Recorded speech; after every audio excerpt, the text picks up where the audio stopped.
97.1 Forever! Mga kwento ng pag-ibig, kwento ng pag-asa at mga kwento ng buhay dito sa Barangay Love Stories. Love Stories.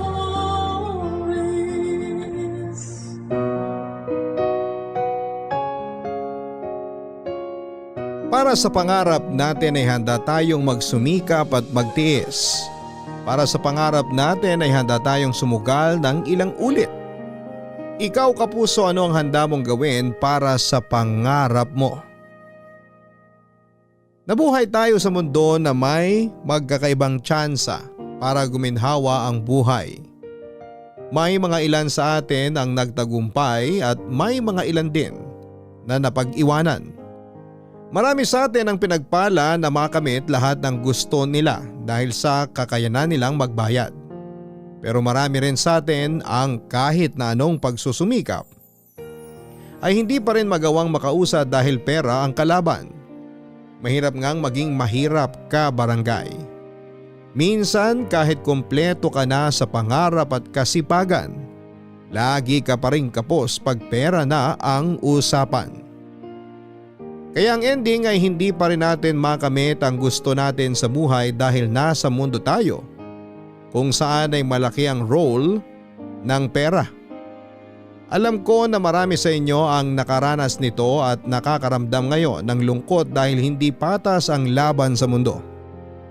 Ang kwentong ibabahagi ko sa inyo ngayong araw ay kwento ng isang taong sumubok magsumikap pero laging kinukulang. Ang taong puno ng pangarap pero puno pa rin ng alinlangan dahil alam niyang wala siyang laban sa mga taong nabiyayaan ng suwerte sa buhay. Itago na lang natin siya sa pangalang Jared. Si Jared ay tulad ng marami sa inyo na minsan ay nangarap at nangamba. Si Jared ay tulad ng marami sa inyo na may gustong makamit sa buhay pero may malaking harang sa harapan niya. Paano nga kaya niya titibagin ang harang na yon o di naman kaya ay matibag nga kaya niya? Sinong tutulong sa kanya para sa pangarap niya? May magkukusa kayang iabot sa kanya ang mga pangangailangan niya? Ang kwento ni Jared ang magpapatunay na sa ating mundo ay hindi talaga patas lagi ang laban na makakaharap mo. Alamin natin ang kanyang kwento ng pag-ibig, buhay at pag-asa sa nangungunang Barangay Love Stories. Dear Papa Dudut, ako nga pala si Jared, 30 years old na sa kasalukuyan. Nangyari po ang ibabahagi ko sa inyo may halos isang dekada na ang nakakaraan. Hindi po ako pinalad na lumaki sa isang mayamang pamilya, kaya nadoble kayod ako para sa sarili ko at sa mga magulang ko. Hindi na rin ako nakatuloy ng pag-aaral dahil kapos nga kami sa pera. Mas inuna namin ang pangangailangan sa mesa kesa sa kagustuhan kong matupad ang matagal ko ng pangarap. Minsan ay nangarap akong maging teacher sa elementary school. Bata pa lamang kasi ako noon, yun na ang gusto ko. Imbes na bahay-bahayan ang nilalaro ko ay kinukumbinsi ko noon ang mga kalaro ko na magpanggap ng mga estudyante ko at ako naman ang guro. Sa ganung paraan ay naisip ko mararanasan kong humawak ng chalk at magturo. Mataas ang tingin ko sa mga guro at pinangarap ko nga talagang mapabilang sa kanila dahil sa dati kong teacher noong elementary na si Sir Peralta. Siyang naging inspirasyon ko para ipagpatuloy ko ang kagustuhan kong maging teacher. Alam ni Sir Peralta na kapos kami sa pera kaya madalas ay inaabutan niya ako ng pagkain para makasabay ako sa mga kaklase ko noon na mag-recess. Napansin kasi niya na tuwing recess ay nasa gilid lamang ako at nagkukunwaring tulog para lamang hindi ako mainggit sa mga kaklase kong kumakain ng masasarap na baon nila. Mahina rin ako sa klase noon, Papa Dudut, dahil mas inuuna ko ngang tumulong sa nanay ko na maglabada sa mga amo niya tuwing madaling araw. At tuwing pagkatapos naman noon ng klase ay tinutulungan ko ang aking ama para sa kanyang mga sideline. Naintindihan niyo ni Sir Peralta kaya naman nag-volunteer siya na i-tutor ako ng libre sa mga lesson na nahuhuli ako. Binibigyan din niya ako dati ng pera kapag may mga kailangang pagkagastosan sa klase. Siyang naging bayani ng mga katulad kong gustong makapag-aral pero walang pera. Masakit lang noon na maaga siyang pumanaw dahil sa isang aksidente. Parang sinama niya sa puntod ang mga pangarap ko mula noong namatay siya. Nawalan ako ng isang taong tutulong sa akin para makamit ko ang mga pangarap ko. Pero sinubukan kong alisin ang lungkot at ginawa ko siyang inspirasyon para subukan pang mangarap. Pero talagang kulang kung pangarap at sipag lang ang meron sa'yo. Hindi ako pinalad na maging teacher dahil hindi ako nakatungtong ng kolehiyo. Kinailangan kong huminto sa pag-aaral dahil mas kailangan ako sa bahay kesa sa eskwelahan.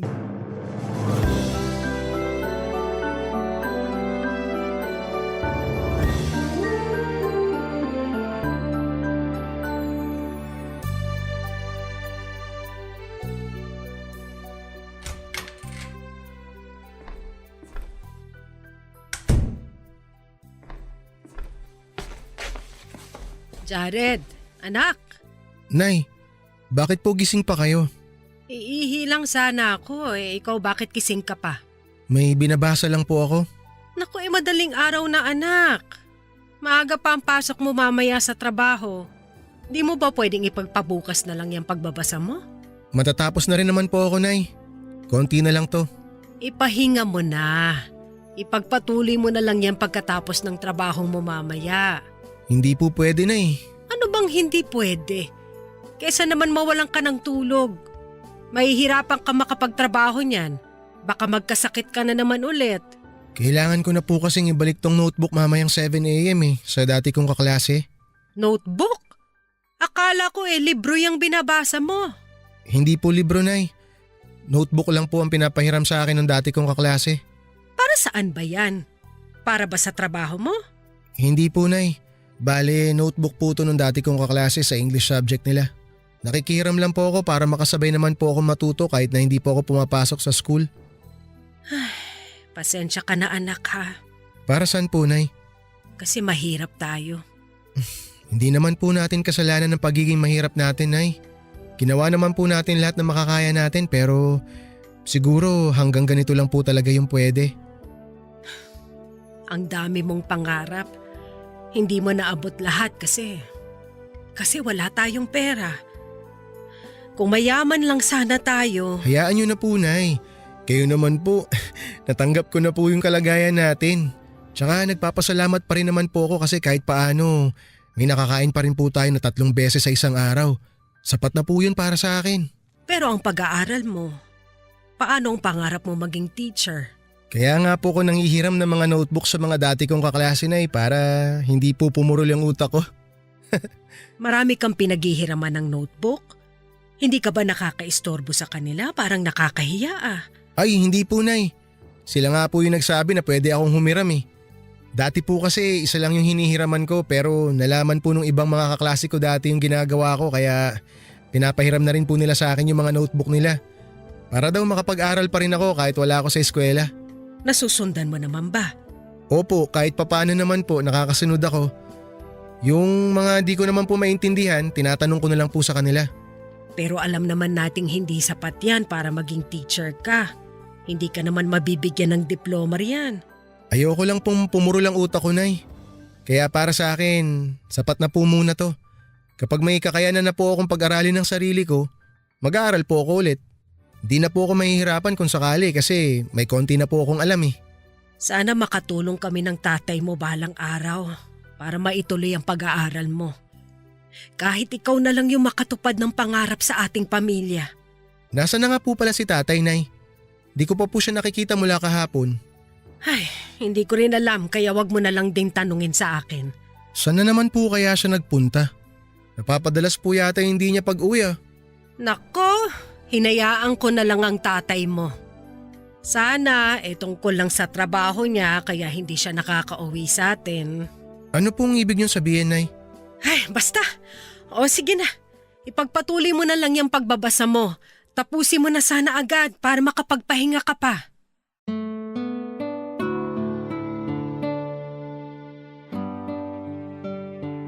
Iniwasan ni nanay na pag-usapan namin ang tungkol sa hindi pag-uwi madalas ni tatay.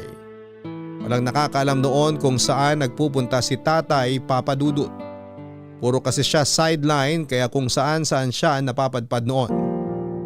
Wala siyang eksaktong oras ng pag-uwi kaya madalas ang pag-aalala ni nanay sa kanya. Ako naman ay nasanay na sa ginagawa ni tatay pero naaawa pa rin ako kay nanay dahil nga si nanay yung madalas na napupuyat sa kakahintay kay tatay.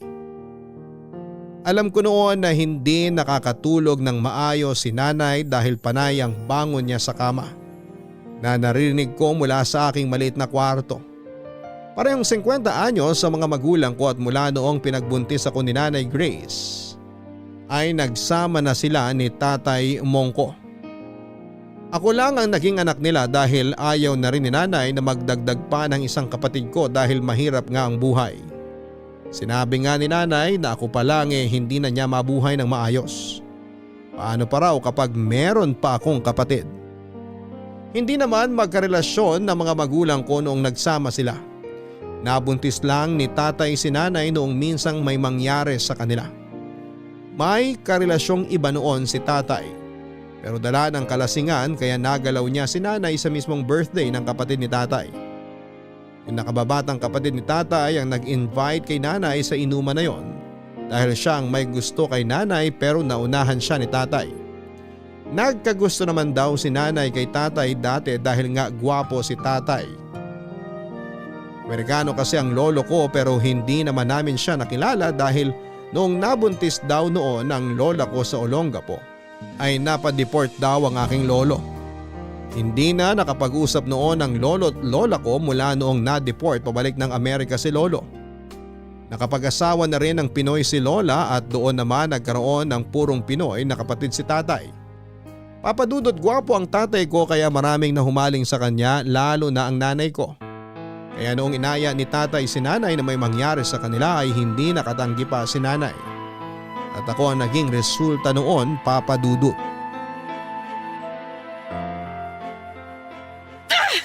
Sumagot ka, Mong! Ano ba naman, Grace? Bakit kailangan magbasag ka ng gamit?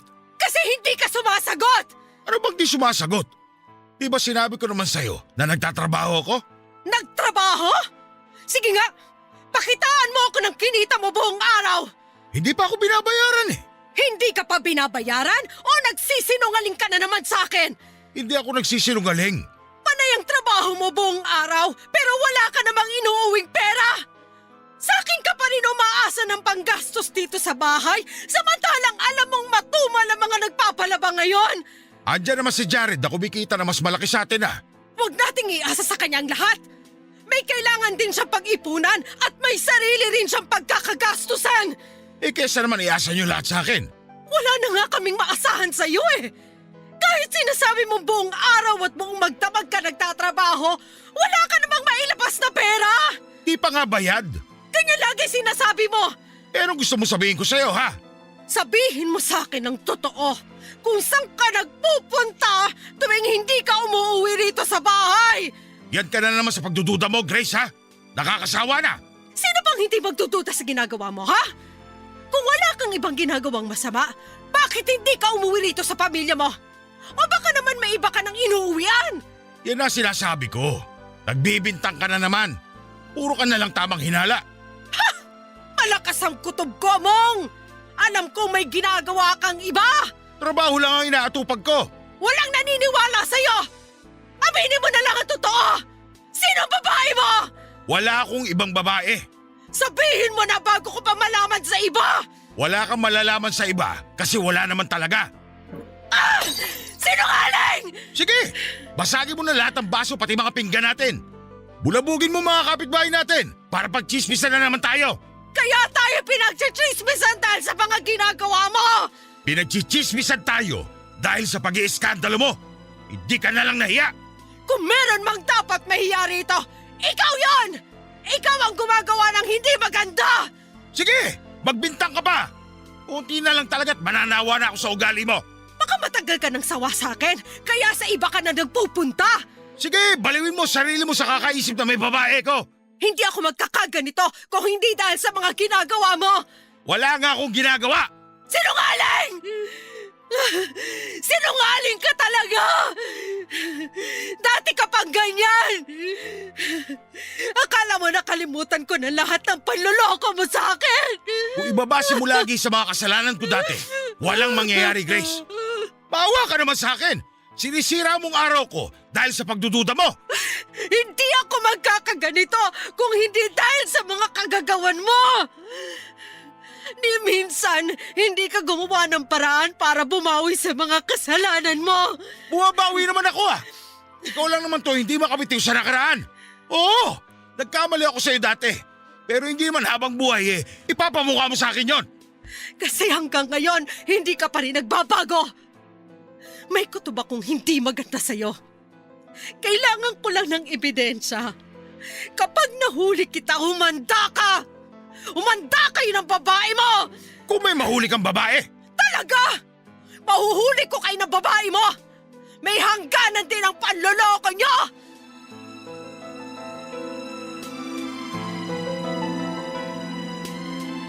Alas 5 ng umaga nang umuwi si tatay at naabutan niyang gising pa si nanay. Nagising ako dahil sa pagtatalo nila at pagbabasag ni nanay ng mga gamit. Yun na ang normal na pangyayari sa bahay kapag hindi umuwi noon si tatay. Alam kong kasunod noon ang pagbubunganga at pagwawala ni nanay. Hindi ako lumalabas ng kwarto at nagpapanggap na lamang natulog pa dahil ayokong makialam sa problema nilang mag-asawa. Nananawa na rin kasi akong gumitna sa kanilang dalawa dahil sa akin sila nagagalit kapag may isa akong pinaburan. Ako na ang nahiya sa mga kapitbahay namin na naiistorbo dahil sa dalas ng pagtatalo ng mga magulang ko.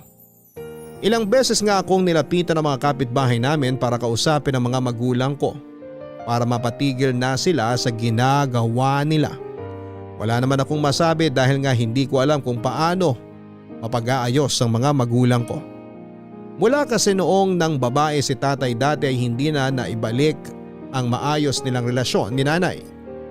Sa totoo lang din noon, Papa Dudut, ay hindi naman ako sigurado kung talagang naging maayos ang relasyon nilang dalawa dahil si nanay lang naman yung halatang nagmamahal kay tatay dati. Napilitan nga lang na makisama sa isang bahay si tatay kay nanay dahil nga nagkaanak na sila. Kaya siguro si tatay naglikot pa sa mga babae dahil hindi siya totoong kontento kay nanay. Napaaga rin kasi ang pagiging ama niya, Papa Dudut. Narinig ko siya minsan na sinabi kay nanay na siguro ang dahilan kung bakit nang bababae si tatay dati ay dahil hindi pa rin sawa sa pagkabinata. Yun ang nirason ni tatay kung bakit ilang beses siyang nang bababae habang mag-asawa sila ni nanay. Nahuli lahat ni nanay yung mga naging kabit ni tatay at lumayo na rin si tatay sa mga yon after siyang mahuli. Kaya hindi ko masisisi si nanay kung hindi niya magawang magtiwala kay tatay dahil ilang ulit ngang nagloko si tatay. Kaya nga kahit ako hindi naniniwala sa sinasabi ni tatay na wala siyang ibang babae. Pakiramdam ko noon tama ang sinasabi ni nanay na merong ibang babae ulit si tatay. Kaya hindi naman siya umuuwi ng bahay. Dahil nga roon ay hindi ko na halos kausapin si tatay kung di lang naman kailangan. Alam kong naramdaman niya yon pero hindi na rin umimik para hindi ko na siya komprontahin pa, Papa Dudut. Lumayo nga ang loob ko kay tatay mula noong nagsimula siyang mangbabae. Naalala ko noon kung paano niya palihim na tinatawagan sa kanyang cellphone ang mga babae niya. Inakala niyang tulog na ako kaya malaya siyang nakipag-usap sa babae niya sa kanyang cellphone. Hindi ko muna siya kinumpronta noon. Nakinig lamang ako at nalaman kong nagmomotel silang dalawa.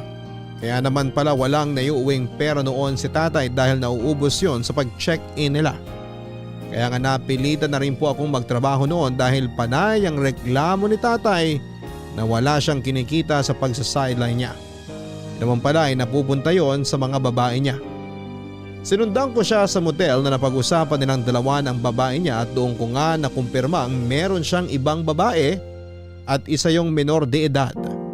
Hindi ko sinabi kay nanay dahil natatakot ako sa magiging reaksyon niya, pero may hinala na rin pala noon si nanay. Nanggalap lang siya ng ebidensya at doon nga ay nahuli niya si tatay. Hindi pa noon umamin si tatay kay nanay, Papa Dudut. Pinilit pa rin niya na sabihing wala siyang ibang babae. Hanggang sa ako na ang nagsalita at sinabing nakita ko siya at ang babae niya sa isang motel. Hindi na siya nakapagsinungaling pa, Papa Dudut, at inamin niya ang totoo. At iniwan naman niya ang babaeng yon nang sinabi kong pwede siyang makulong dahil minor de edad ang babae. Akala ko noon ayun na ang huli, pero may mga sumunod na naman siyang naging babae. At kadalasan ay single mom ang nakukuha niya noon. Naiinis lang kami ni nanay dahil nalaman naming sa mga anak ng mga kabit niya na pupunta ang maliit na kinikita ni tatay. Kaya mas lalong nagalit si nanay dahil kaming totoong mag-ina niya ay hindi man lang niya mabigyan ng pera. Awang-awa ako noon kay nanay, Papa Dudut, dahil sa inabot niyang stress kay tatay. Lagi na lang nagdududa at lagi na lang kinakabahan noon si nanay kapag umaalis si tatay. Ilang beses ko siyang naririnig na umiiyak ng tahimik sa banyo. Malaki ang pinayat ni nanay dahil sinubsob niya ang sarili niya sa paglalabada para lamang hindi maisip si tatay. Hindi nga rin halos makakain noon si nanay dahil nga panay ang pag-iisip niya ng masama kay tatay. Ilang beses kong binilinan si nanay na huwag paikutin ang buhay niya sa pag-imbestiga kay tatay dahil magkakasakit lamang siya. Pero hindi naman siya nakinig, Papa Dudut. Sinabi niya sa akin na saka ko lang siya mauunawaan kapag nasa sitwasyon ko na siya. Hindi ko na siya sinagot pa dahil kahit na hindi ko alam ang eksaktong pakiramdam niya. Alam kong sobrang sakit noon at hindi ko yun gustong maranasan. Kaya nga nagtanim ako ng galit kay tatay dahil sa naging epekto ng pangbababae niya kay nanay.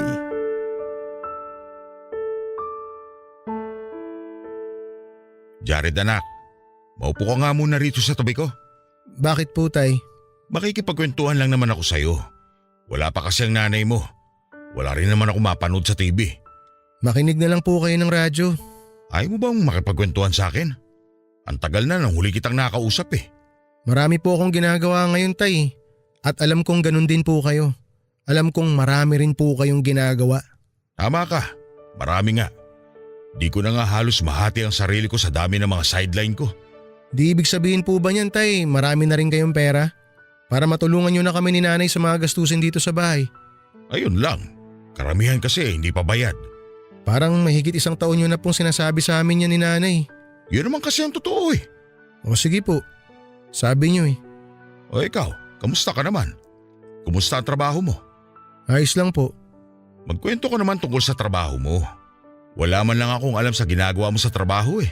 Parehas lang naman po tayong walang alam sa ginagawa ng isa't isa. Parang may laman niyang mga sagot mo sa akin ah. Wala naman po, tay.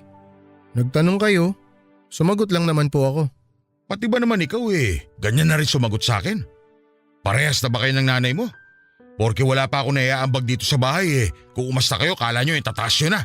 Wala naman po kaming problema kung di po kayo nakakapag-ambag, tay. Alam nyo naman po siguro kung ano yung problema namin ni nanay sa inyo. Dahil na naman ba ito sa bihira akong pag-uwi ha? Isipin nyo pong mabuti, tay. Alam nyo po kung ano sagot dyan. Di mo na lang ako diretsahin. Pinagbibintangan mo rin ba ako may ibang babae? Kayo naman po nakakaalam niyan, tay. Di na kailangan mambintang. Pinapaikot mo pa ako eh. O sige po, tay, didiretsahin ko na po kayo. Tutal, ito naman po ang gusto nyo. May babae po ba kayo? Wala. Wala akong babae. O edi wala. Bakit parang hindi ka naniniwala? Importante pa po ba kung naniniwala ako o hindi? Kailangan mo akong paniwalaan kasi wala talaga akong ibang babae. Kung magpapakatotoo ako sa inyo, tay, hindi po ako naniniwala. Sige, gayahin mo ang nanay mong puro hinala. Hinala lang po ba yun, tay? O umuulit na naman po kayo sa mga pambababae nyo? Sige lang, isipin niyo kung anong gusto niyong isipin. Malinis ang konsensya ko. Wala akong ibang babae. Okay po. Jared, May kailangan pa po ba kayong sabihin, tay? Kasi gusto ko na lang po sanang magkulong muna sa kwarto.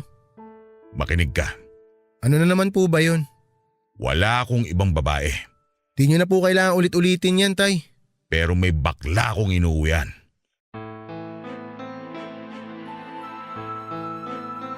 Nagulat ako sa revelasyon ni Tatay Papa Dudut. Hindi man lang ako nakatunog na namamakla na pala siya. Tinanong ko kung bakla ba siya pero hindi naman daw. Hindi na ako nagtanong ulit at saka pumasok na sa kwarto ko dala ng kabiglaan. Hindi ko noon maproseso ang sinabi ni Tatay at hindi ko alam kung paraan lang ba niya yon para ilihis ang iniisip naming may babae siya. Inisip ko na baka kaya niya lang sinabi na namamakla siya ay para hindi na kami magalit ni Nanay. Bigla ko tuloy naisip si Nanay ano kaya ang mararamdaman niya kapag nalaman niyang walang ibang babae si Tatay pero meron siyang baklang kalaguyo. Napalabas tuloy ako ng kwarto para kausapin si Tatay. Minadali ko lahat ng mga tinatanong ko sa kanya bago dumating si Nanay. Tinanong ko kung totoo ba talaga ang sinasabi niya o gusto niya lang makatakas sa pangbababae niya. Sinagot niya ako at sinabing totoong meron siyang baklang kalaguyo. Hindi pa rin ako makapaniwala noon kaya naman pinakitaan niya ako ng pictures ng baklang sinasabi niya. May itsura naman ng baklang kinabit ni Tatay. Nagnenegosyo raw ang baklang yon at itago na lang natin sa pangalang Dindin. 60 years old na noon si Dindin at nagkakilala raw sila ni Tatay noong sumideline si Tatay bilang tagabuhat ng mga materyales na ginamit para sa isang parlor na pinatayo ni Dindin. Nagkagusto raw si Dindin sa kanya dahil mahilig siya sa mestizo. Alam daw noong bakla na may pamilya si Tatay at wala raw siyang pakialam. Kaya naman pinagpatuloy nila ang relasyon nilang dalawa. Kaya naman sa tuwing hindi umuwi noon si Tatay sa bahay ay doon siya kay Dindin umuwi. Hindi ko noon matanggap ang mga sinabi ni Tatay at kailangan ko noon ng kakampi sa nararamdaman ko. Kaya naman sinabi ko kay Tatay na harapin na si Nanay para hindi na rin mangarag si Nanay sa kakaisip. Ayaw noon ni Tatay pero nagalit ako dahil nakakaawa ang kalagayan ni Nanay. Napapayag ko rin naman si Tatay Papa Dudut. Naisip niyang hindi na rin niya kayang magtago pa dahil mas lalong nagbubunga nga si Nanay kapag may pagdududa siya kay Tatay.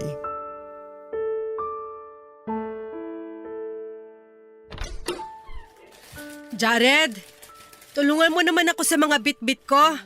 Sige po, Nay. Ano po ba tong mga to? Bakit po puro damit? Dito po ba kayo maglalabas sa bahay? Ay hindi, bigayan ng isang amo ko. Mga pinaglumaan ng binata niya.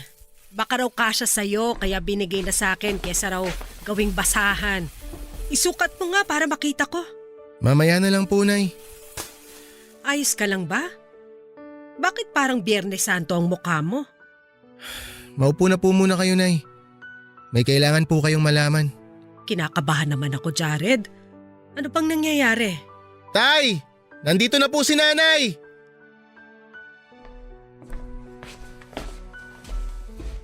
Grace? O mabuti naman umuwi ka na. Akala ko kailangan nang ipadala sa kabit mo ang mga damit mo para siya na lang ang maglaba para sa'yo. Kailangan natin mag-usap. Ano ba nangyayari? Anong di ko alam? Jared, ano ba to? Si Tatay na po ang magsasabi sa inyo, Nay. Tay, sige po, sabihin nyo na. Makinig ka sa akin. Grace, Aamin ka na bang may iba kang babae? wala akong ibang babae. Maniwala ka. Eh yan naman laging sinasabi mo dati pa. Pero lagi kitang nahuhuli. Alam ko na yan, Mong. Baguhin mo naman ang pagsisinungaling mo. Hindi po nagsisinungaling si Tatay, Nay. Totoo po ang sinasabi niya na wala siyang ibang babae. At naniwala ka naman sa kanya, Jared. Opo, kasi yun naman po ang totoo, Nay. Hoy, Mong! Anong panglalason sa utak ng anak mong ginawa mo, ha? Bakit naniniwala na siya sa kasinungalingan mo? Hindi kasi ako nagsisinungaling, Grace. Kailangan mo lang makinig sa akin. Pagod na akong makinig sa'yo. Wala naman kasing totoo sa lahat ng mga sinasabi mo. Magsasabi ako ng totoo ngayon. Pero sana paniwalaan mo na ako. Ano na naman kaya ang ginawa mo? Paano mo naman kaya ako mapapaikot para mapatawad ka ulit? Tay, sabihin niyo na. Grace, may kabit ako. Oo, Sabi na eh! Tapos kanina lang magsisinungaling kang wala kang ibang babae? Ang kapal mo rin, no? wala akong kabit na babae pero bakla meron. Ano?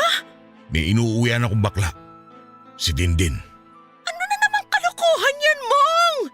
Ganyan na ba ang paraan mo para itago ang babae mo? Ha, akala mo ba kapag sinabi mong bakla ang kabit mo, hindi na ako magagalit? Yung ba ang iniisip mo?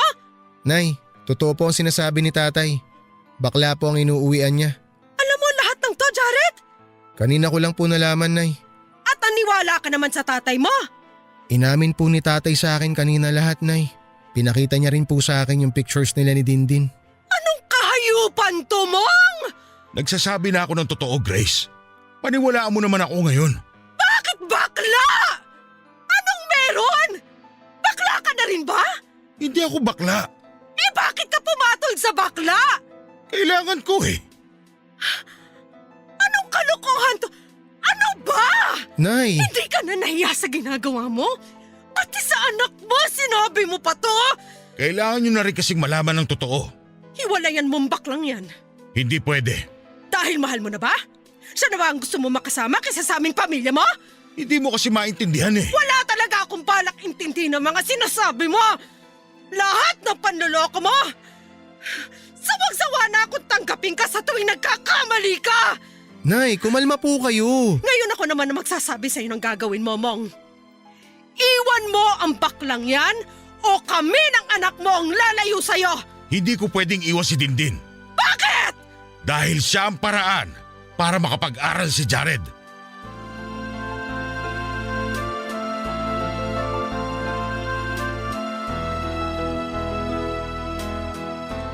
Nabigla ako sa nalaman kong dahilan ng pamamakla ni Tatay Papa Dudut. Hindi ko inakalang dahil sa akin kaya siya namakla. Hindi naman niya nasabi sa akin noong nag-usap kami na dahil sa akin kaya siya nakipagrelasyon sa bakla. Wala rin akong nasabi noon at napatingin na lamang ako kay tatay. Sinabi ni tatay na nangako si Dindin na pag-aaralin niya ako sa kolehiyo basta uuwian lang siya ni tatay lagi. Kaya naman kay Dindin umuuwi madalas si tatay na parang naging paunang bayad yon. Pumupondo pa raw kasi si Dindin nang ibibigay sa akin na pangpaaral dahil kapapatayo pa lamang niya ng isang parlor niya at hindi pa nakakabawi sa isang negosyo niya. Naiintindihan naman daw ni tata yon pero nirequest ni Dindin na kahit wala pa siyang naiaabot na pangpaaral ko ay magsama muna silang dalawa. Pumayag naman din talaga si tatay dahil may mga inabot naman noon kahit papaano si Dindin na pangbisyo ni tatay. Papadudot nang gagamit na naman si tatay ng iba para makuha ang gusto niya. Hindi raw yon ang unang beses na namakla siya. Nung nasa Olonga po pa raw siya ay ginamit niya ang kagwapuhan niya para makakuha ng mga baklang magsusustento sa kanya. Hindi lang daw bakla ang nabiktima niya kundi mga matatandaring babae na kadalasan daw ay mga byuda at retired na sa mga trabaho. Wala naman siyang naipon dahil ginamit niya ang mga nakukuha niya para ipangtustos karamihan sa kanyang bisyo at luho. Nakatikim din daw ang lola ko ng mga inabot noon ng mga baklang kinarelasyon ni tatay. Kaya hinayaan na siya ni lola. Napaopera rin ang kapatid ni tatay noong pumutok ang appendix nito sa tulong ng isang byudang minsang nagsustento sa kanya. Walang naging ibang trabaho si tatay noon, kundi ang mamakla at manloko ng mga matatandang babae. Itinigil lamang niya yon nang mabuntis niya si nanay. Napilitan si tatay na maghanap ng trabaho pero wala siyang alam na ibang skills maliban sa pamamakla. Kaya naman kung anong madadaling sideline lang ang pinapatos niya, may makuha lang na pera dahil yon lang daw ang kaya niya. Malaki ang naging pagbabago sa bahay mula noong nalaman naming namamakla si tatay. Hindi na tumatabi si nanay kay tatay Papa Dudut. Nakiusap si nanay na matulog katabi ko sa kwarto dahil hindi na raw siya komportableng makatabi si tatay. Nahirapan tuloy kaming dalawa na magkasya sa isang single bed, kaya naman hinayaan ko na lamang si nanay na matulog mag-isa sa kwarto ko at ako naman ay natulog na lamang sa sala. Naging madalas na rin ang pag-uwi ni tatay sa bahay dahil busy daw si Dindin sa mga negosyo niya at pinapagawang bahay. Hindi ko na rin nakitang nag-uusap pa ang mga magulang ko maliban na lamang kung merong importanteng kailangang pag-usapan. Hindi ko nakitang nakonsensya si tatay sa mga ginagawa niya sa amin ni nanay. Nagpatuloy siya sa pamamakla niya habang si nanay naman ay nagdoble sa paglalabada, wag lamang maisip ang ginagawa ni tatay. Naging malungkot lalo at tahimik ang bahay namin. Madalas nga ay mas gusto ko pang manatili na lamang noon sa trabaho kaysa umuwi sa amin. Kundi lang dahil kay nanay ay baka mas pinili ko pang magstay in sa trabaho nung inalok ako ng boss ko. Nakapag-uwi na rin si tatay ng pera at ibang gamit sa bahay. Proud siyang ipinakita sa amin ang mga ibinigay ni Dindin. Siya nang nagkusang magbayad ng bills sa kuryente, bahay at tubig. Halos makumpleto na rin namin noon ang mga appliances kahit second hand lang ang mga nabili papadudot. Nakakakain na rin kami ng masasarap dahil sa mga pinapadalang pera ni Dindin. Marami na kaming naimbak na pagkain sa ref at dilata sa cabinet ng kusina. Gustong ipamuka sa amin ni tatay na tama lang ang ginagawa niya kahit panloloko yon at nasasaktan niya kaming mag-ina. Dahil nga marami na siyang naiambag sa bahay kaya naman lumakas ang loob niyang ipilit ang mga batas niya sa amin. Lagi niyang gusto na umuo na lamang kami noon sa mga gusto niyang mangyari at pinagbawalan kaming umangal. Lalo na noong minsang kumakain kaming dalawa ni nanay, dumating siya at masayang nilatag sa mesa ang pizza, cake at soft drinks na nabili niya gamit ang pera ni Dindin.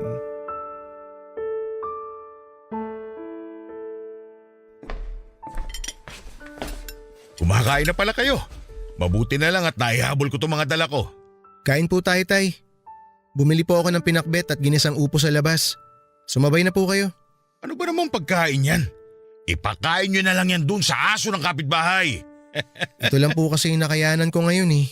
Matagal pa po kasi ang sahod ko. Hayaan mo na. Ito na lang pizza, cake at soft drinks na dala ko ang pagsaluhan natin. Jared, igilid mo nga yung pakbet. Ayoko na amoy ng bagoong. Sige po. Grace, alam ko matagal ka nang hindi nakakatikim ng cake. Ito, binilang kita. Ubi flavor yan. Paborito mo. Nakakain na ako ng cake kahapon. Doon sa amo ko sa paglalabada. Di hamak na mas mahal at mas masarap yung pinakain niya kaysa riyan sa dala mo. Kung makaalok ka naman, akala mo imported yung cake mo. Ubero lang naman yan. Aray naman. Pinaghirapan ko kaya itong bilhin. Baka pinaghirapang bilhin ng kabit mong bakla. Nay, awat na. Kumain na lang po tayo. Inabutan niya ako ng pera pero akong bumili nito. Malayo kaya ang dinayo ko para mabili lahat ng to. Tapos hindi man lang kayo magpapasalamat. Salamat po, tay. Mabuti pa tong si Jared eh. Wala kang aasahang thank you sa akin, Mong. Kahit mamuti pang mga mata mo. Ito talagang nanay mo, Jared. Masyadong mataas ang pride. Hindi sa mataas ang pride ko. Pinangangalagaan ko lang ang dignidad ko. Anong gusto mo sabihin? Wala akong dignidad, ganun ba? Sino ba kasi sa ating tatlong kumikita ng pera sa maling paraan? Hindi naman si Jared, di ba? Dahil nagtatrabaho siya ng marangal. Lalong hindi naman ako. Dahil kahit mababa ang sahod ng isang labandera, malinis naman ang pinagmulan. Malinis naman ang pinagmulan ng mga pera ko ah. Galing to lahat kay Dindin at malinis sa mga negosyo niya. Wala naman ako sinasabing sa maruming paraan kumikita si Dindin. Ang sinasabi ko lang rito, ikaw! Nay! Malinis ba ang pamamaraan mo ng pagkuha ng perang ipapalamon sa pamilya mo? O di ayan! Itatapo ko na lang lahat to. Tutal, ang busilak niyo mag-ina. Ang yabang mo ah. Tay, wag na po kayo mag-away. Pagsabihan mo tong nanay mo ha. Akala mo napakalinis. Hoy, para sabihin ko sa iyo Grace, ako pa rin ang padre de pamilya. Kaya matuto ka rumispeto sa mga inuuwi ko rito. Paano kung irerespeto ang mga bigay mo na galing sa kabit mong bakla? Ano? Pagkatapos kang laway-lawayan ng bakla mo, bibili ka ng pagkain tapos ipapakain mo sa akin? Hoy, Mong! Hindi ako tulad mo! Hindi yung kaya ng sikmura ako! Pasalamat ka nga, nag-uuwi pa ako. Wala akong dapat ipagpasalamat sa'yo. Marumi kang tao! Nakakatiri ka! Nung hindi ako nag-uuwi ng pera dito, panay ang bonganga mo kasi wala akong mayambag. Tapos ngayong meron na ako na ibibigay, hindi mo pa rin maisa rin yung lintik na bonganga mo. Mas gusto ko pang wala ka na lang naiaambag na pera rito sa bahay kesa nagbibigay ka nga pero galing naman sa panloloko mo. Wala ka nang magagawa, Grace. Mula ngayon, dahil ako na nakapagbibigay ng mas malaking pera dito, matuto na kayong makinig sa akin. Naiintindihan mo? Hindi mo ako mapapasunod! Baboy ka! Nagtitipi lang ako sa'yo, Grace, pero wag mo ako sagarin. Nay, Tay, ano ba kayo? Makinig kayong dalawa. Mula bukas, dito titira pansamantala si Dindin. Ang kapal na mukha mo na patuloyin dito ang kabit mo? Sa kanya nang gagaling ang pinabubuhay ko sa inyo. Kaya tanggapin yung pareho o lumayas na lang kayo sa bahay na to. Tay, sobra naman na ata to. Di ako nagsasalita dati pero… Higit kanino man, Jared, para sa itong ginagawa ko. Para sa pangarap mo. Kaya huwag kang kontrabida. Naiintindihan mo?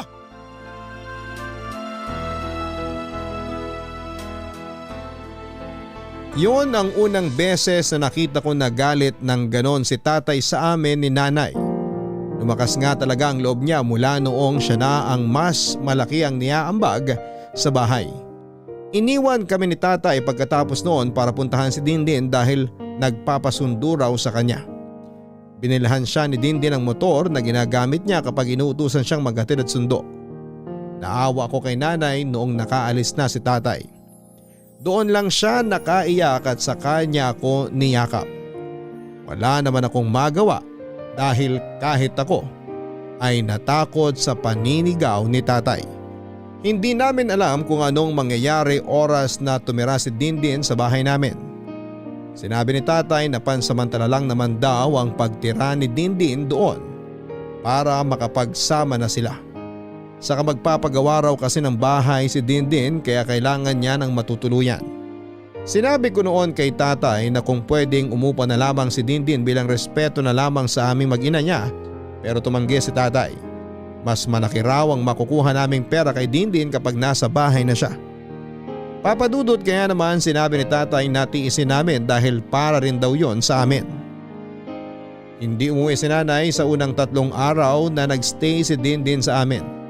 Umextra muna si nanay sa amo niya sa paglalabada bilang kasambahay. Hindi na nga nagpabayad si nanay kapalit ng pagtulog niya doon ng ilang araw. Ayoko sanang andon si nanay papadudot pero mukhang kailangan niyang makalayo mula sa pansamantala. Nagulo na dinala ni tatay sa bahay namin. Naiwan ako mag-isa sa bahay kasama sina Dindin at tatay. Saksi ako noon sa lambingan nilang dalawa. Hindi ako noon halos makatulog kapag naririnig ko sa gabi ang nangyayari sa kanilang dalawa.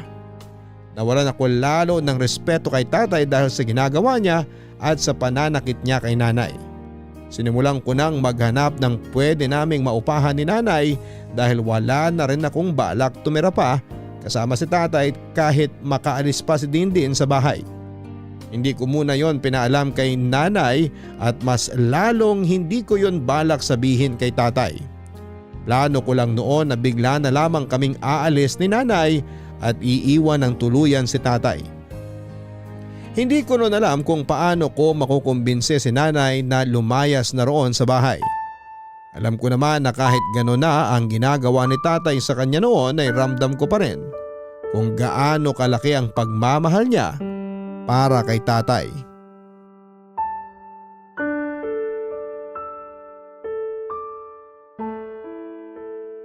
Hello, Jared. May kailangan po ba kayo, Ma'am Dindin? Dindin na lang. Di mo naman ako amo para tawaging ma'am. Okay po. Ano pong kailangan nyo? Hindi lang ako makatulog. Ang init kasi. Pasensya na po kayo kung walang aircon dito sa amin. Di rin po kasi pwedeng kabitan dyan sa kwarto nyo ni tatay. Ipapahiram ko na lang po sa inyo yung electric fan ko para kahit papano 2 po yung nakatutok sa inyo. Ay, hindi na. Ano ka ba naman? Kaya ko naman.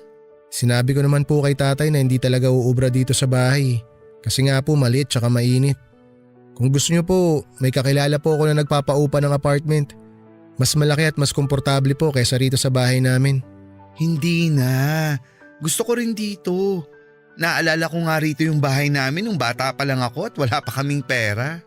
Lumaki po pala kayong mahirap. Mas mahirap pa nga ata kami kaysa sa inyo eh. Kung saan saang squatters area kami napapadpad. Palipat-lipat kami lalo kapag kailangan nang i-demolish yung lugar. Paano po kayo nagkapera? Nagsumikap ako. Marami akong pinasok na trabaho. Nakapag-ipon ako noon tapos nagbukas ako ng maliit na parlor na swak sa budget ng mga nasa squatters area noon. Pumatok yun ng husto. Hanggang sa kinaya ko ng umupa ng mas malaking parlor tapos nadagdagan pa. Nakapagbukas na rin ako ng kainan at kung ano-ano pa. Swerte nyo naman. Hindi swerte yun. Sipag at tiyaga yun. Nagsumikap kasi ako. Hindi rin po sa pagsusumikap yan. Bakit po ako? Kami ni nanay. Bakit kahit anong pagsusumikap namin nasa ilalim pa rin po kami? Wala naman po kaming nagrabyadong tao pero nasan po kami ngayon? Ay nako, kanya-kanyang timing lang yan. Para sa inyo madali lang pong sabihin kasi naabot nyo na eh. Ako po, suko na ako. Alam ko pong hanggang dito na lang kami. Tinanggap ko na po yun. Yan naman sana ang wag mong gawin, Jared. Mawala na ang lahat. Wag lang ang tiwala sa sarili mo. Madali lang po kasing magsalita. Hindi ko alam kung paano ka pa kukumbinsihin. Pero alam mo ba, naaalala ko sa yung anak ng ex ko dati. Pinag-aral ko yon nung mga panahon na sumuko na siya sa buhay niya. Nakontento siya namang snatch ng wallet at cellphone sa Divisoria. Yun ang pinangbubuhay niya sa sarili niya. Nakilala ko yung tatay niya dati. Nagtrabaho dun sa dati kong eatery. Nakwento nga niya na ganun yung anak niya. Kaya ang ginawa ko, kinupkup ko silang mag-ama. Pinag-aral ko yung anak ng ex ko. Lahat ng kailangan niya sa school, ako ang nagbigay. Nakapag-ipon ng ex ko mula sa sahod niya sa akin sa eatery. Wala rin naman siyang pinagkakagastusan kaya lahat ng kita niya napupunta sa sarili niya. Kaya ganun din ang ginagawa nyo sa amin ni tatay? Parang. Ewan ko ba? Ganito na lang lagi ang nangyayari sa akin. Ang hilig ko sa lalaking may anak na. At asawa? Nung una, hindi ko alam na may asawa ang tatay mo ha. Sa kanya lang sinabi sa akin nung napaibig na niya ako. Wala naman na ako nagawa. Lubog na ako eh. Kaya pumayag na lang ako maging kabit. Hindi ko po alam kung anong tamang sasabihin sa inyo dahil mas marami po akong gustong sabihin na hindi maganda. Alam ko naman. Inaasahan ko na yan. Pasensya na kung nakagulo ako sa inyo. Kaya gusto ko sanang bumawi. Pag-aaralin kita. Akong bahala sa'yo. Nakwento ng tatay mo na gusto mo raw maging teacher? Wala pa po pagkabata. Ayun naman pala. Lagi kang binibida sa akin ng tatay mo. Masipag ka raw at matalino. Naaawa nga raw siya sa'yo kasi pinipilit mo pa rin matuto ngayon kahit pagod ka na sa trabaho. Totoo bang nakikiram ka ng notebook sa mga dati mong kaklase? Gusto ko lang naman pong matuto. Yan ang dahilan kung bakit ako pumayag na pag-aralin ka. Kasi alam kong di mapupunta sa wala ang ipangtutustos ko sa'yo. Hindi po kayo sigurado dyan. Siguro, wala ka ng tiwala sa sarili mo dahil sa mga nangyari sa'yo dati. Pero ako, may tiwala ako sa'yo. Ay, pag-isipan mo ang alok ko ha? Alam kong di lang ang pangarap mong maging teacher ang nakasalalay dito, kundi ang pangarap mong maiahon ang nanay mo sa hirap.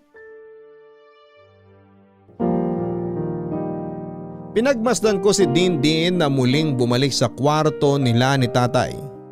Sa unang pagkakataon ay nakausap ko siya ng maayos. Gustuhin ko mang magalit sa kanya noon pero hindi ko magawa dahil makatao ang pakikiharap niya sa akin. Nakonsensya ako ng kaunti dahil pakiramdam ko ay natraidor ko si nanay dahil sa usapan naming yon ni Dindin. Napaisip ako sa mga sinabi ni Dindin sa akin. Naramdaman ko ang kagustuhan niyang makatulong sa akin ng walang ibang intensyon. Naisip ko ang inalok niya sa akin na pag-aralin ako. Aminado akong nakaramdam ako ng saya nung sinabi niyang handa siyang akuin ng gastos sa pag-aaral ko. Matagal ko ng pangarap na makabalik muli sa pag-aaral. Papadudot tuwing pagkatapos ng trabaho ay dumadaan ako sa pangarap kong university at doon ay nagmamasid lang. Nakakaramdam ako lagi noon ng inggit sa mga estudyanteng nagtatawanan habang naghihintay sa susunod nilang klase. Na-imagine kong kabilang ako sa kanila kahit pansamantala lamang. Bago ako makabalik sa aking realidad ay naiiyak ako lagi noon kapag bumabalik na sa akin ang realidad. Napangarap lang ang pag-aaral para sa akin. Kaya naman noong nalaman kong balak ni Dindin na pag-aralin ako, ay muling nabuhay ang imahinasyon ko sa university na yon. Inimagine kong suot ko na ang uniforme bilang estudyante nag-aaral sa kursong education. Na-imagine kong hindi lang ako nakikihiram ng notebook para matuto kundi may sarili na ako. Kung saan ako mismo ang nagsulat at hindi ko na kailangang ibalik pa yon sa ibang tao. Nakapag-desisyon na ako, Papa Dudut, kinabukasan ay kinausap ko si Dindin at sinabing gusto ko mag-aral. Natuwa siya sa naging desisyon ko at napayakap sa akin. Sinabi ko sa kanya na kahit gawin niyang utang ang gagamitin niya para pag-aralin ako. Nangako ko sa kanya na handa ko yung bayaran oras na makapagtapos ako. Tumanggi siya, Papa Dudut, at sinabing hindi ko na raw kailangang gawin yon. Ipangako na lang daw sa kanya na hindi ko pababayaan ang pag-aaral ko dahil minsan daw nangarap din siyang makapag-aral pero hindi niya nagawa dahil mas inuna niyang magtrabaho. Kaya naman masaya siyang maipapasa ang pangarap niyang edukasyon sa ibang tao. Sinabi ko kay nanay ang napag-usapan namin ni Dindin. Nagalit si nanay dahil nga parang kumakampi na ako sa kalaban. Pinaunawa ko naman kay nanay ang sitwasyon, Papa Dudut. Medyo natagalan ng kaunti bago niya tinanggap ang desisyon kong magpatulong sa pag-aaral kay Dindin. Naisip ni nanay marahil na kailangan ko rin yon dahil matagal ko nang gustong makapag-aral at tanging si Dindin lang ang pwedeng makapagbigay noon sa akin. Tinulungan ako ni Dindin sa lahat ng mga kailangan ko. May mga nakausap na siya para tulungan akong mapabilis ang pag-i-enroll ko sa university na pangarap ko. Sinama niya rin kami ni nanay sa pagbili sa mga kailangan ko at ibang kailangan sa bahay.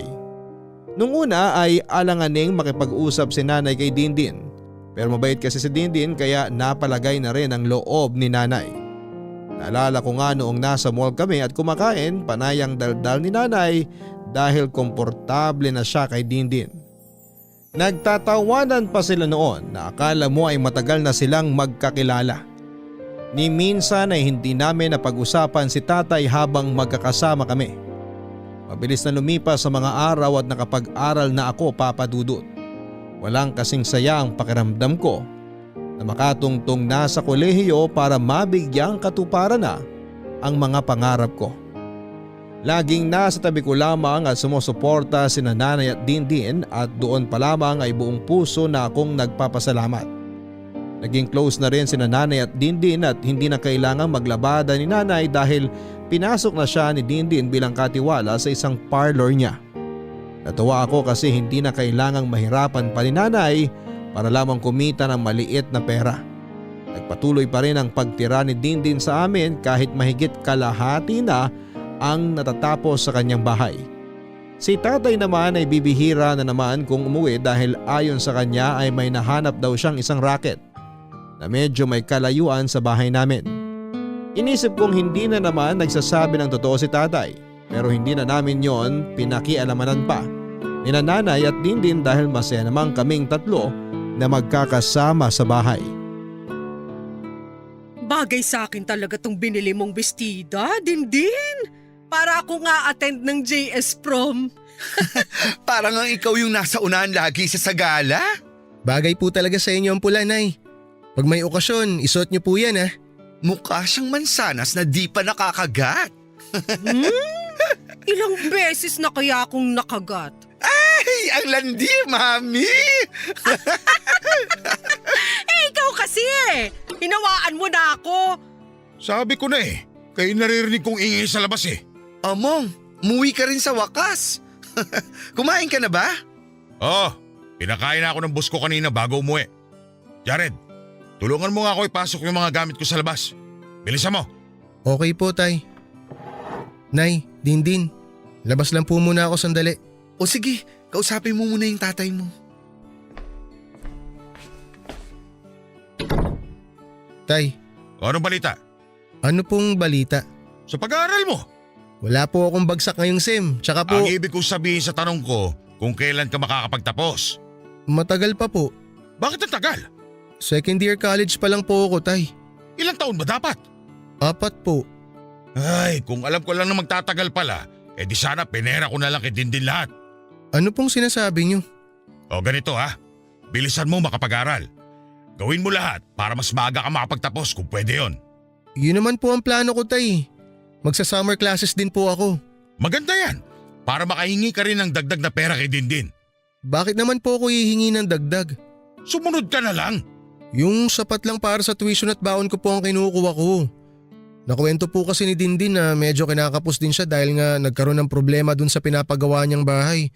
Kailangan daw bakbakin ulit yung sa kusina. Wala tsaka... akong pakialam sa nangyayari sa bahay niya. Ang sa akin lang, humingi ka lang na humingi. Huwag kang maniwala na walang pera ang baklang yan. Maraming tinatago yan na hindi natin alam. Tay, nakakahiya na po yun. Maawa naman po tayo sa kanya. Siya na nga po gumagastos ng lahat dito sa bahay. Kaya nga gagatasan pa natin para masulit naman yung pagtira niya dito. Hindi ko po kaya yun, Tay. Ako ang tatay mo, kaya sumunod ka sa gusto ko. Tay! Kapag magsasabi ka kung magkano tuition mo, dagdagan mo. May kakilala ko na kayang mameke na resibo para hindi tayo mahuli. Tay, wag naman ganun. Magtatrabaho na lang po ako ulit para yun po ang iaabot ko sa inyo kung sakaling kailangan nyo. Para di na po natin kailangan lukuhin si Dindin. Hindi mo mapagsasabay ang pag-aaral at pagtatrabaho. Mag-aral ka na lang habang meron pang nag-aabot sa'yo. Yun naman po ang ginagawa ko eh. Pero maging wais ka rin at humingi pa ng dagdag. Para di sa inyo yan ang nanay mo. Paano pong para sa amin? Ayos naman na po kami ni nanay kung ano lang po ang meron eh. Malaking pasasalamat nga po ni nanay na pinasok siya ni Dindin na katiwala sa parlor niya eh. Isa pa yung nanay mo. Hindi ginagamit ang utak. Alam mo ba pwede siya makakupit doon sa parlor na hindi nalalaman ni Dindin? Ay, ako lang ba gumagamit ng utak sa pamilyang to? Ginagamit po namin ang utak namin, Tay. Kaya alam po namin na mali ang magnakaw at magsinungaling. Huwag mo akong pangaralan, Jared. Mas matanda ako sa'yo. Mas marami akong alam kung paano mabuhay sa mundong to. Hindi uubra yung puro bait lang. Tandaan mo yan. Tay! Maawa naman kayo sa akin. Diring-diri na akong galawin ng baklang yan. Mabuhay lang kayo mag-ina. Humihingi lang ako ng konting pabor na dagdagan mo hinihingi mo para may maitago tayong pera bago ko siya idispatcha. Kaya sundin mo lahat ng sinasabi ko. Kung ayaw mo ngayon pa lang, idispatcha ko na yung si Dindin. Kasi pag pinalayas ko na yung baklang yan, tignan lang natin kung makapag-aral ka pa.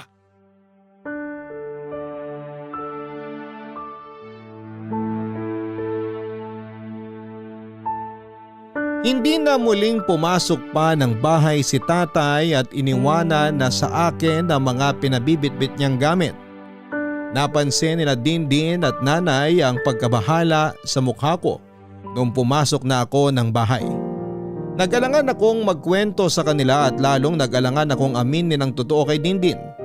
Nagalit ako kay tatay dahil hanggang sa huli ay talagang hindi pa rin niya matanggal ang pagiging manggagamit niya. Pakiramdam ko noon ay meron siyang bagong pineperahan kaya gano'n na lamang niya gustong i-dispatcha si Dindin. Nagpaalam ako kina nanay na aayusin ko lang mga gamit ni tatay sa kwarto nila. Yon ang kinuha kong pagkakataon para mag-isip kung sasabihin ko na ba kay Dindin ang mga gustong mangyari ni tatay. Hindi ko noon alam kung anong gagawin, kung susunod ba ako dala ng takot kay tatay o tatanggi ako dahil napamahal na sa amin si Dindin. Papadudod sa maiksing panahon na nakasama namin si Dindin ay wala siyang ibang ginawa kundi pakitaan kami ng maganda.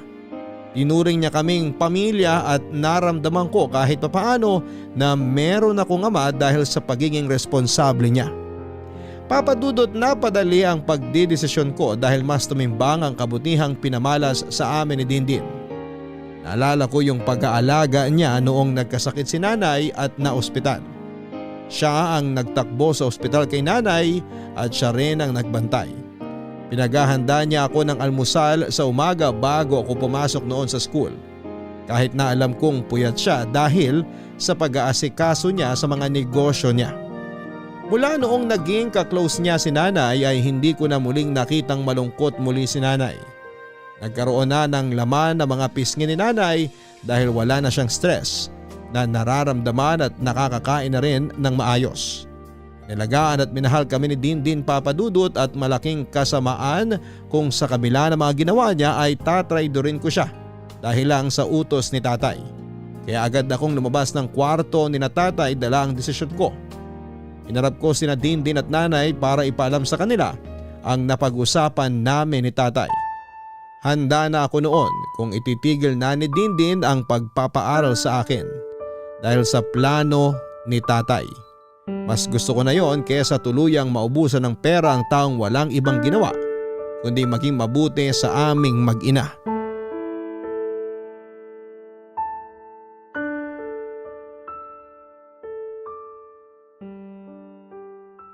Nay? Dindin? Ano yun? Parang problemado ka bigla ah. Oh, nak. May problema ka ba? May masakit ba sa'yo? Kausapin ko po sana kayong dalawa. Tungkol saan yan? Kinausap po kasi ako ni tatay kanina sa labas. Asa na pala siya? Umalis na po ulit. Dindin, hindi man lang natin napansin na hindi na siya pumasok ulit, no? Nasanay na tayong wala na siya lagi? Ano bang pinag-usapan niyo ng tatay mo? Gusto po niya na humingi ako ng dagdag na tuition kay Dindin. Pwede naman kung talagang kailangan. Bakit naman hindi? Gusto po ni tatay na sobrahan ko po yung hihingiin ko sa inyo. Wag daw po eksakto lagi. Bakit naman daw? Alam ko na yan. Alam niyo na po ang balak ni tatay? Hindi lang ang tatay mo ang gumawa niyan sa akin. Marami pang iba. Yung mga naging ex ko noon. Nung sawa na at diri na sa akin, dinoble na yung hinihingi. Minsan pa nga triple. Para may ipon sila kung sakaling iiwan na nila ako. Bakit mo namang hinayaang gawin sa'yo yun dati? Tanga nga ako, di ba? Ganon kalungkot ang buhay naming mga bakla. Alam at tanggap ko na yan. And-expect ko na yan nung nililigawan pa lang ako ng tatay mo. Alam kong balang araw, iiwan din niya ako pag di na niya ako kailangan. Mas mabuti pa po unahan niyo na po si tatay. Kayo na po ang makipaghiwalay. Para hindi na po siya ulit makakuha sa inyo. Hamo siya. Ang dami ko nang pinagdaan ng ganito. Kakayanin ko yan. Maliit na bagay. Pero hanggat kayong dalawa ni tatay, ipipilit niya lang po sa akin na kunan kayo ng pera eh. Hindi ko naman ipagdadamot sa inyo ng nanay mo ang pera ko. Humingi lang kayo. Walang problema. Sobra na ang naibigay mo sa amin, Dindin. Kaya nga po, ayos lang kung sakaling hindi niyo na po ituloy yung pagpapaaral sa akin. May mga naisip na rin po ako na pwede kong pasukang trabaho para makapag-aral pa ako kahit paano. Ay, hindi naman pwede yun. Nangako ako sa'yo na hanggang makatapos ka susuportahan ko ang pag-aaral mo. Pero hanggat ginagawa niyo po yan, lagi lang akong uutusan ni tatay na nakawan kayo ng pera. Hindi ko po kaya yun. Kaya nga mas lalo kong gustong pag-aralin ka eh. Para kapag nakapagtapos ka na, makakahanap ka na ng trabaho. Pag nakahanap ka na ng trabaho, hindi ka na matatakot sa tatay mo dahil ikaw na ang bubuhay sa inyong mag-ina. Hindi ko po kayo kayang lokohin. Mas lalong di ko kayo kayang pabayaan hanggat nakapaligid sa inyo ang tatay mo. Sa totoo lang, hindi ko na po talaga alam ang gagawin. Ang gusto ko lang na gawin mo, galingan mo sa pag-aaral. Kung brasuin ka man ulit ng tatay mo na humingi ng dagdag na pera sa akin, gawin mo, magbibigay ako. Pero Ibibigay ko ang perang kailangan ng tatay mo. Huwag kang mag-alala. Malakas na ulit ang kita ng mga negosyo ko. Nakakabawi na ulit ako. Hindi naman namin kayang gawin yun sa'yo, Dindin. Grace, maliit na bagay lang yan kumpara sa naibigay niyo mag-ina sa akin. Wala nga kami naibigay o naitulong sa'yo eh. Ang laki kaya. Dahil sa inyo, naranasan ko ulit paano magkaroon ng pamilya. Dahil sa inyo, naramdaman ko ulit kung paano mahalin. Oo, totoo na si Mongla ang gusto ko na magmahal sa akin noon. Kaya bigay todo ako sa kanya. Ayos nga lang sa akin na maging kabit niya, diba? Pero nung nakilala ko kayo, nagbago na lahat ng gusto ko. Ayos na sa akin kahit wala si Mong sa tabi ko. Ayos lang sa akin kahit di niya ako mahalin. Basta andyan kayong mag-ina. Pinuno niyong mag-ina lahat ng naubos sa pagkatao ko. ng mga lalaki ng gamit lang sa akin. Kaya kung sakali man na hilingin sa inyo ni Mong na gatasan pa ako, gawin nyo lang. Hindi ko ramdam ang pagkawala ng pera ko. Kasi mas importante sa akin na huwag kayong mawala sa buhay ko.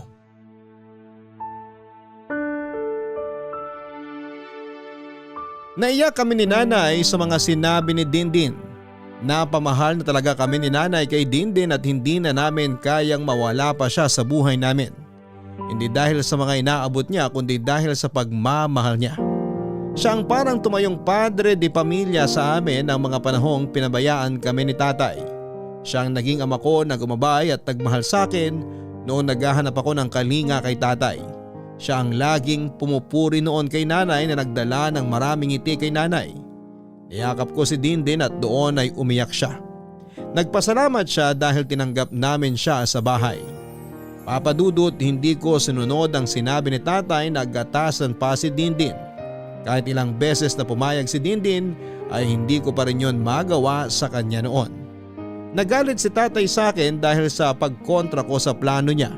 Tinakot niya akong palalayasin kaming mag-iina pero hindi na yon umepekto sa akin dahil mas pipiliin kong umalis na lamang sa bahay niya kaysa magnakaw at manloko ng kapwa tulad ng madalas niyang ginagawa. Noong hindi ko siya sinunod ay nakipaghiwalay siya kaagad kay Dindin. Bilang panakot sa akin, akala niya noon kapag hiniwalayan niya si Dindin, titigil na si Dindin sa kakasustento sa aking pag-aaral.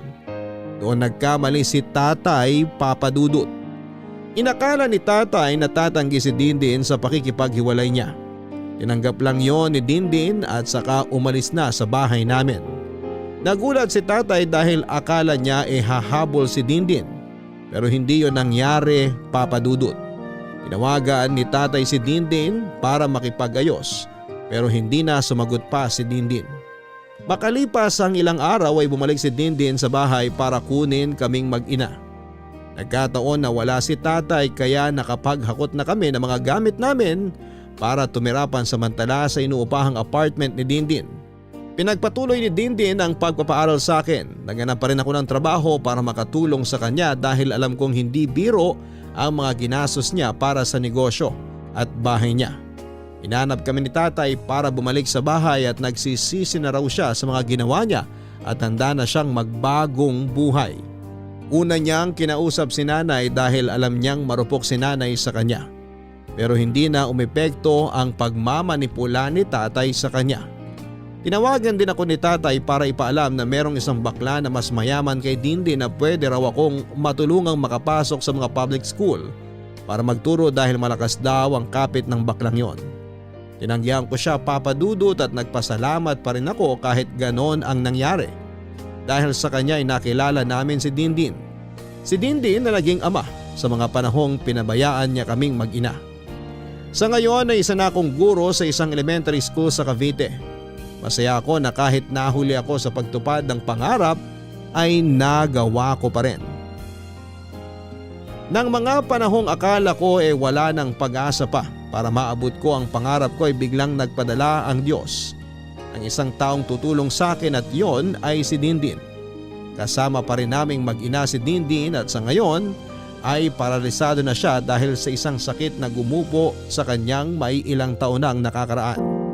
Nawala lahat ang negosyo niya at binenta na rin ang bahay na naipatayo niya para sa pagpapagamot niya. Nakabili naman siya ng mas maliit na bahay, Papadudot, kung saan kami nakatirang 3. Kami na ang nag-alaga sa kanya, ako na ang nagsilbing breadwinner sa amin. Hindi namin siya pinabayaan tulad ng ginawa niya sa amin noong kailangan namin siya. Hanggang sa dulo ng buhay niya ay nangako ako na hindi siya iiwanan kahit na anong mangyari.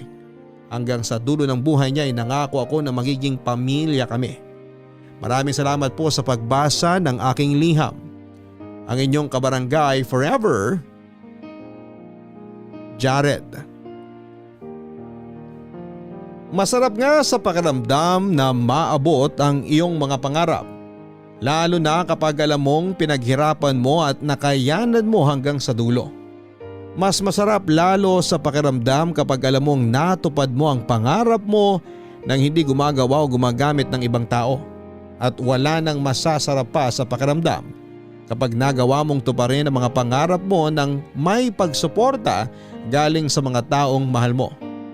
Mahirap mabigyan ng katuparan ng mga pangarap lalo na kung ikaw ay kapos at walang ibang taong makakatulong para mapunta ka sa unahan. Pero may mga taong katulad ni Jared na kahit wala o kahit na alam na alanganin ay hindi pa rin sumuko. Minsan talaga ay kailangan mo lang na huwag isuko kaagad ang laban.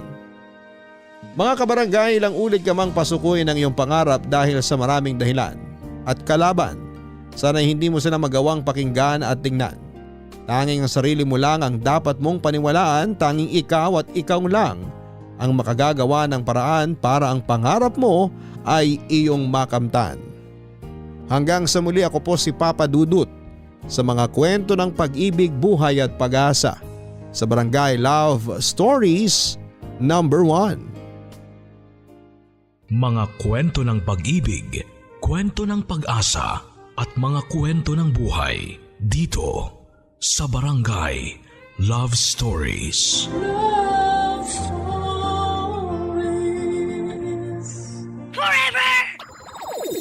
Nagustuhan ng iyong napakinggan? Ituloy yan via live stream sa www.gmanetwork.com/radio. Kabarangay, i-share mo ang iyong Barangay Love Stories. Sabay-sabay nating pakinggan ang iyong kwento ng pag-ibig, buhay at pag-asa. Ipadala lang sa barangaylovestories@yahoo.com.